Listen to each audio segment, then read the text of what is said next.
जंगल जंगल फिर बात चली। All India Radio presents Fabulous Fables of India.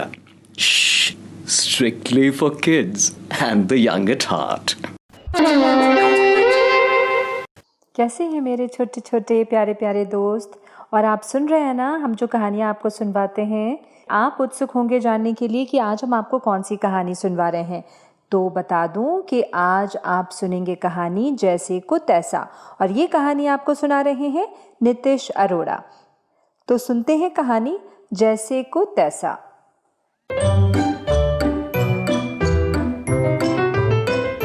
प्यारे बच्चों, आज की कहानी में कुछ समझदारी की बात है, ध्यान से सुनना। तो कहानी है एक लड़के की जिसका नाम था जीर्णधन। उसका काम कुछ ज्यादा अच्छा नहीं चल रहा था, तो उसने सोचा क्यों ना मैं किसी दूसरे शहर में, परदेश में जाकर कुछ काम करता हूं, अच्छा व्यापार करता हूं और अच्छे पैसे कमा कर लाऊंगा। लेकिन दूसरे शहर में जाकर काम करने के लिए भी कुछ ना कुछ पैसे तो चाहिए। उसके घर में ऐसी कोई विशेष संपत्ति तो थी नहीं जिसके एवज में पैसा लेकर वो कुछ दूसरा व्यापार शुरू करता।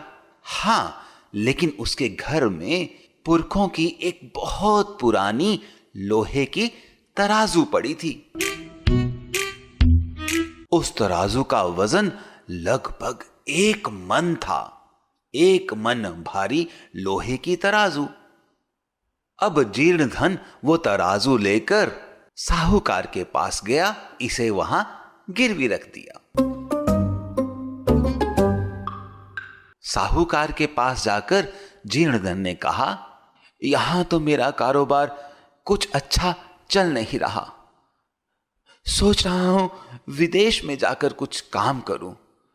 उसके लिए मुझे थोड़ा धन चाहिए।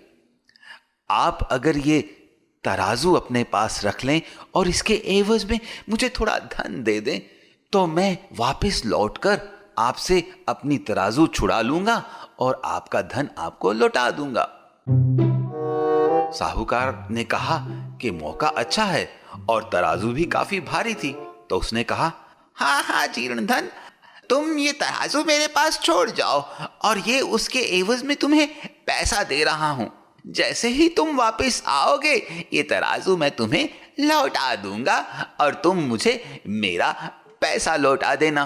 तुम चूंकि मेरे ही गांव के हो तो मैं तुमसे तराजू के बदले ज्यादा सूद भी नहीं लूंगा। ऐसा कहकर साहूकार ने कुछ पैसे जीर्णधन को दे दिए।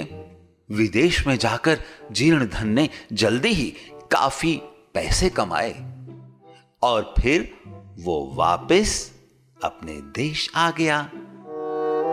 क्योंकि उसकी तराजू पुरखों की तराजू थी, उसके बुजुर्गों का आशीर्वाद, तो उसने कहा, क्यों ना मैं सबसे पहले साहूकार के पास जाकर अपनी खानदानी तराजू वापस ले आऊं। और वो खुशी खुशी साहूकार के पास गया। जाकर उसने कहा, ये लीजिए आपके पैसे।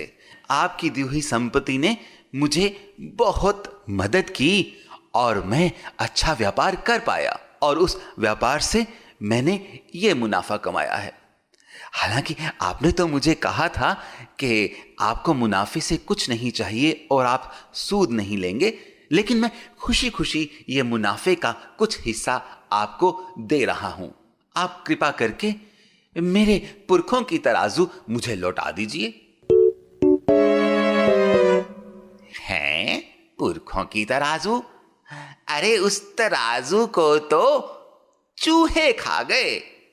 साहूकार ने यह जवाब जीर्णधन को दिया।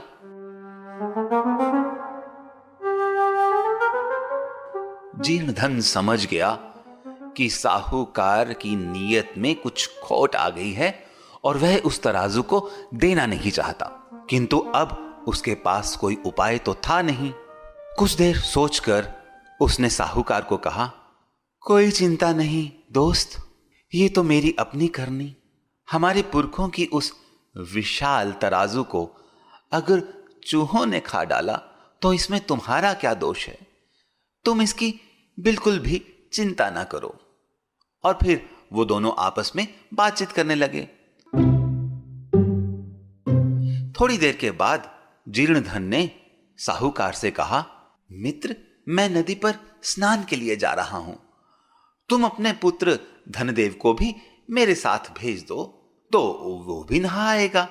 साहूकार जीर्णधन की सज्जनता से बहुत प्रभावित था, इसलिए उसने तत्काल अपने पुत्र को उसके साथ नदी स्नान के लिए भेज दिया। जीर्णधन ने साहूकार के पुत्र को वहां से कुछ दूर ले जाकर एक गुफा में बंद कर दिया, जिससे वह बचकर भाग ना पाए।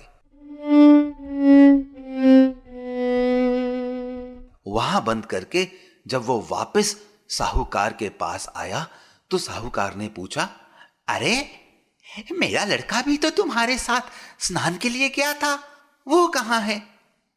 तो जीर्णधन ने कहा, उसे तो चील उठा कर ले गई। ये कैसे हो सकता है? कभी चील भी इतने बड़े बच्चे को उठाकर ले जा सकती है? भले आदमी, यदि चील बच्चे को उठाकर नहीं ले जा सकती तो चूहे भी एक मन भारी तराजू को नहीं खा सकते। तुझे बच्चा चाहिए तो तराजू मुझे वापस कर दो। दोनों में काफी विवाद हो गया और इसी तरह विवाद करते हुए दोनों राजमहल में पहुंचे। वहां न्यायाधिकारी के सामने साहूकार ने अपनी दुख कथा सुनाते हुए कहा, माई बाप, इस जीर्णधन ने मेरा लड़का चुरा लिया है। धर्म अधिकारी ने जीर्णधन से कहा, तुम इसके लड़के को इसे वापस लौटा दो। पर जीर्णधन बोला, महाराज, उस लड़के को तो चील उठाकर ले गई। इतनी विशालकाय चील आई और उसको नदी से उठाकर ले गई। अब मैं भला उस बच्चे को कैसे लौटा सकता हूं? धर्म अधिकारी ने कहा, क्या कभी चील भी बच्चे को उठाकर ले जा सकती है? तो जीर्णधन ने कहा, यदि एक मन भारी तराजू को चूहे खा सकते हैं तो चील भी बच्चे को उठाकर जरूर ले जा सकती है। धर्म अधिकारी के प्रश्न पर साहूकार ने अपनी तराजू का सारा किस्सा कह सुनाया। धर्म अधिकारी तो समझ गया और साहूकार को कहा, तुम अपने लालच को छोड़कर जीर्णधन को उसका पुरखों का तराजू लौटा दो। ऐसा करने पर जरूर तुम्हारा बेटा मिल जाएगा। सब लोग जानते थे कि ये कहानी जैसे को तैसे की है।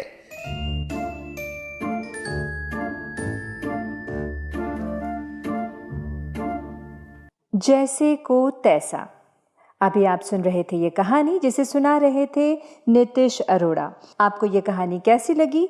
आपको पता चला कि नहीं कि इस कहानी से आपको क्या सीख मिलती है या आप क्या समझे हैं इस कहानी से? तो इसके बारे में आप हमें लिख भेज सकते हैं हमारे फेसबुक पेज आकाशवाणी फीचर्स पर। तो जल्दी से अपने मम्मी पापा से या बड़े भैया या दीदी से कहना कि तुमको फेसबुक पेज पे ले जाए और आकाशवाणी फीचर्स पे तुम लिखना कमेंट्स, हाँ, पापा मम्मी या भैया दीदी से पूछ कर नहीं। और सुनो, निराश भी मत होना। किसी वजह से अगर तुम कहानी नहीं सुन पाते हो तो आप उसे सुन सकते हैं आकाशवाणी के YouTube चैनल आकाशवाणी AIR पर। तो जल्दी से हमें लिख के बताना कैसी लगी कहानी और अपना ख्याल रखना, बहुत सारा घर के अंदर रहना। Till then, bye. A presentation of the Central English and Hindi Features Units. This program came to you from the External Services Division of All India Radio.